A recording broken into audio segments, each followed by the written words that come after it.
For years, the AI conversation has sounded remarkably confident. AI will replace writers, replace analysts, designers, and programmers. At one point, I was expecting someone to announce that ChatGPT would also begin attending family weddings. But underneath all that confidence sits a much less glamorous question. What if the economics become a problem? Because right now, most people experience AI through subscription pricing that feels almost magical. You pay around £20 a month and you suddenly have access to systems that can write code, summarize meetings, generate reports, and occasionally digress. From the user side, of course, that makes sense. It feels almost unlimited. From the infrastructure side, it absolutely is not.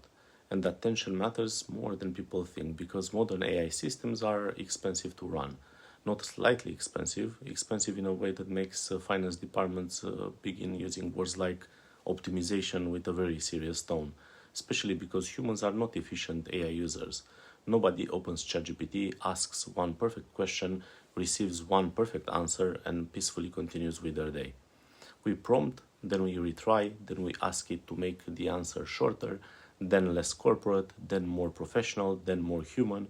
And of course, every now and then we ask it to remove the strange dash thing that keeps coming up, as if every AI model on Earth it's attached somehow emotionally to punctuation. And each of those tiny revisions costs compute. Individually, it looks trivial, but at scale, it becomes enormous. Millions of people repeatedly regenerating slightly different versions of the same paragraph. The strange part is that consumers are mostly insulated from these costs. You pay your subscription fee, and the experience feels smooth, almost infinite, like intelligence became a utility overnight. But companies building products on top of frontier models live in a very different reality. Once heavy usage enters the picture, the economics become much harder to ignore. And this creates a very awkward possibility. What happens if the pricing eventually starts reflecting the actual compute demand? Because despite the hype, many AI companies are still under enormous pressure to become sustainably profitable. Consumers have become psychologically accustomed to feeling like they have access to unlimited intelligence for the price of a streaming subscription.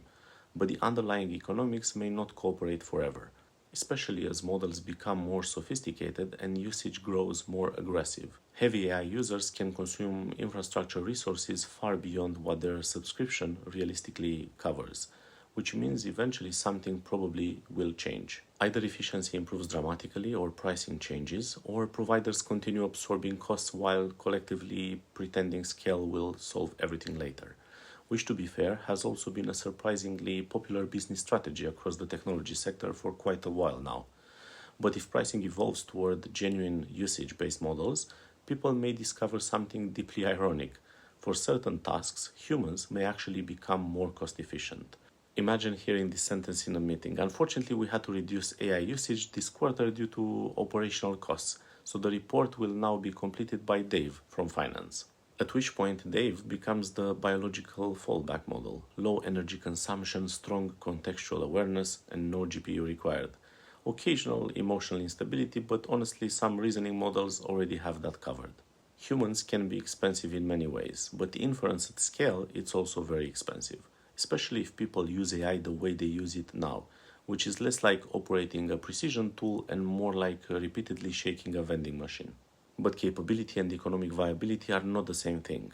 Technology history is full of systems that work technically while failing financially.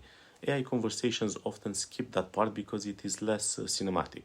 It is much more exciting to announce the arrival of superintelligence than to discuss inference margins and cloud infrastructure costs. Nobody makes fancy thumbnails about operational expenditure, which is unfortunate in my opinion because operational expenditure usually ends up deciding what survives. And I don't think any of this means that AI is failing. I think there is an important distinction there. AI is clearly useful, very useful in certain use cases.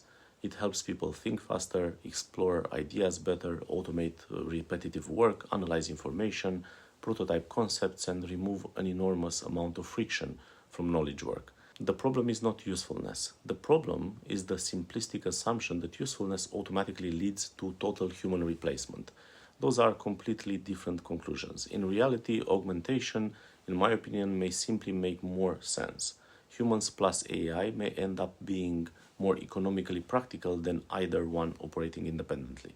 Which for me has always been the more interesting possibility anyway. Not machines replacing people, not humans heroically resisting technology, just a gradual restructuring of work where AI handles certain forms of cognitive labor, while humans provide judgment, context, prioritization, accountability, and also the ability to notice when something sounds technically correct but completely detached from reality, which still happens more often than people admit.